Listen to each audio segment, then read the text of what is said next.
Hello viewers, আসসালামু আলাইকুম। আজকে নতুন বছরের প্রথম দিন ২০২৫ সালের আজকে জানুয়ারি মাসের ১ তারিখ। নতুন বছরের সবাইকে শুভেচ্ছা। পুরাতন বছর ২০২৪ সালের ব্যর্থতা, গ্লানি, হতাশা মুছে ফেলে নতুন বছর নতুন উদ্যমে কাটুক সেই কামনা করি। আর অতীতের যে সকল সুখস্মৃতি আছে সেগুলো থেকে অনুপ্রেরণা নিয়ে নতুনভাবে এগিয়ে যাই সেই কামনা করি। এভাবে বছর আসে বছর যায়, দিন আসে দিন যায়, যে দিনে দিনে মাস গেল, মাসে মাসে বছর গেল, তোমার দেখা পেলাম না। সত্যিকার অর্থে এই যে সময় চলে যাচ্ছে, এই সময় কিন্তু খুবই গুরুত্বপূর্ণ। এই সময়টাকে আমাদের কাজে খাটাতে হবে এবং একটি বছর গেলে আরেকটি বছর আসলে সেই আমরা যাতে আগের মতো না চলি, আগের থেকে আরেকটু ইমপ্রুভ করি, নিজেকে আরেকটু ভালো করি। ধরুন, আগে মিথ্যা কথা কেউ বলতো, এখন সে মিথ্যা বলা ছেড়ে দিয়েছে, এটা হলো তার ইমপ্রুভমেন্ট। যারা মুসলিম আছে আগে নামাজ পড়তো না, এখন এই নতুন বছর থেকে সে যদি প্রতিজ্ঞা করে ৫ ওয়াক্ত নামাজ আদায় করবে, এটা হলো তার চেঞ্জ, ইমপ্রুভমেন্ট। এই যে দেখুন, চুলদাড়ি পাকা শুরু হয়ে গেছে। এভাবেই তো বছর শেষ হয়েছে, তাই না? একসময় এই জীবনটাই শেষ হলো। সেজন্য আসুন, জীবন থাকতে সময় থাকতে আমরা নিজেকে বদলাই, নিজেকে চেঞ্জ করি, নিজেকে ভালো করি।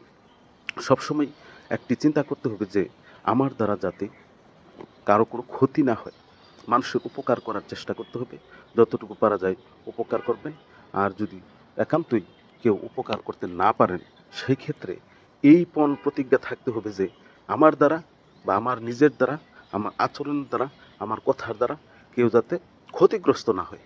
এবং যারা পাড়া প্রতিবেশী আছে, তাদের হক আছে, যতটুকু সম্ভব তাদের হক আদায় করার চেষ্টা করা।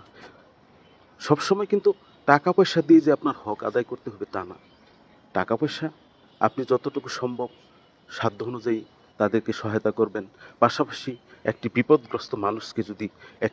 বিপদগ্রস্ত হতাশাগ্রস্ত মানুষকে যদি একটি সুন্দর কথার বিপদগ্রস্ত মানুষকে আপনি বিভিন্নভাবে সহায়তা করতে পারেন। শুধু যে টাকা পয়সা দিয়ে মানুষকে সহায়তা করতে হবে তা কিন্তু নয়। এটি ধারণা ভুল। আপনার কথার দ্বারা, আপনার একটি অনুপ্রেরণামূলক কথা, আপনার উৎসাহ, একটি সুন্দর পরামর্শ দ্বারা একজন মানুষ কিন্তু লক্ষ লক্ষ টাকার উপকার পেতে পারে, তাই না? এই যে আমার পিছনে পেঁপে গাছ, একজন মানুষকে যদি পেঁপে গাছ কীভাবে রোপণ করতে হয়, পেঁপের বীজ কীভাবে বপন করতে হয়, চারা উৎপাদন করতে হয় এবং পেঁপে কীভাবে ফলানো যায়, এটা যদি কৌশলটা শিখিয়ে দেন, তাহলে কি আপনার যারা এই কৃষিবিদ, তাহলে কি আপনার কোনো টাকা লাগবে? কোনো টাকা লাগবে না। যার দরুন সেজন্য সে কিন্তু এখান থেকে লক্ষ লক্ষ টাকা ইনকাম করতে পারে। এটি একটি উদাহরণ দিলাম। এইভাবে মানুষকে যদি ভালো পথে, বা একজন মানুষ নেশাগ্রস্ত হয়ে গেছে, বা একজন মানুষ খারাপ খপ্পরে পড়ে সে জোয়ারু হয়ে গেছে, তাকে যদি আপনি একটু মোটিভেট করতে পারেন, আপনি যদি ১০ জনকে বোঝান, এখান থেকে একজনও তো হলেও ফিরে আসবে, তাই না? তাহলে সেটাও কিন্তু তার জন্য একটি উপকার। সুতরাং আমাদের এই নতুন বছরের এটাই প্রতিজ্ঞা করতে হবে, আমরা পুরাতন দিনগুলো থেকে আরেকটু ভালো চিন্তা, ভালোভাবে চলতে হবে এবং ভালো মানুষের সাথে ভালো ব্যবহার করতে হবে। পূর্বের অভ্যাসগুলো থেকে আরও অভ্যাসগুলোকে উন্নত করতে হবে, সেই কামনা করি। সবার জীবন সুখের, সার্থক, সুন্দর হয়ে উঠুক, সেই আশাবাদ ব্যক্ত করে আজ এই পর্যন্তই। সবাই যদি ভিডিওটি ভালো লেগে থাকে, লাইক, কমেন্ট, শেয়ার করে দিয়ে অন্যকে দেখার সুযোগ করে দেবেন। আসসালামু আলাইকুম।